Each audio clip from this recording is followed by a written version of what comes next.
మనం ఓటేస్తే మనకు కూడా రాఘవ చెద్దా లాంటి నాయకుడు అసెంబ్లీలో నిలబడతాడు.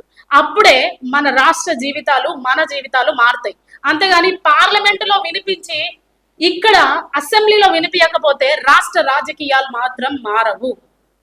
సామాన్యుల గొంతుకగా నిలబడాలి అంటే రాఘవ చెద్దాల్ లాంటి వాళ్ళు, అలాంటి యువ నాయకులు మేము చదువుకున్నాం కదా, మేము ఒక జాబ్ చేస్తే సరిపోతుంది అని ఆలోచించకుండా యువ నాయకులు అందరూ కూడా సామాన్యుల గొంతుకగా ప్రతి రాష్ట్రంలో ప్రతి అసెంబ్లీలో నిలబడాలి. మహిళా సమస్యల గురించి అడగాలి, మా గ్రామ అక్కడున్న సమస్యల గురించి అడగాలి, స్కూళ్ళ సమస్యల గురించి అడగాలి. ఎప్పుడైతే అసెంబ్లీలో మనం నిలదీసే అక్కడ నాయకులు ఉంటారో అలాంటి యువ నాయకులను మనం ఎన్నుకుంటామో మన రాష్ట్రం బాగుపడుతుంది, మన ఏరియాలు కూడా బాగుపడతాయి. దయచేసి ఆలోచించండి. మనము ఇప్పుడు పార్లమెంటులో ఒక్కరు మాట్లాడితేనే ప్రపంచం మొత్తం వణికిపోతుంది. పెద్ద పెద్ద పార్టీలన్నీ వణికిపోతున్నాయి.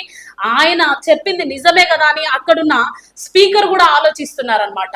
వీళ్ళందరూ కూడా ప్రజల్ని ఆలోచింపజేసింది. అంటే మనకు కూడా అసెంబ్లీలో ఇలాంటి యువ నాయకుడు రావాలి అని నేను ఈ సందేశాన్ని మేము ముందుకు తీసుకొచ్చాను. సో ఆలోచించండి ప్రజలారా. మనము ఒక రాజకీయ నాయకుడిని ఎన్నుకుంటున్నామంటే ఖచ్చితంగా మన సమస్యలను గుర్తించే వ్యక్తి అయి ఉండాలి.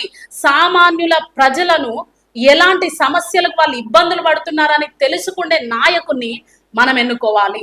దయచేసి ఈ విషయాన్ని ఆలోచించండి.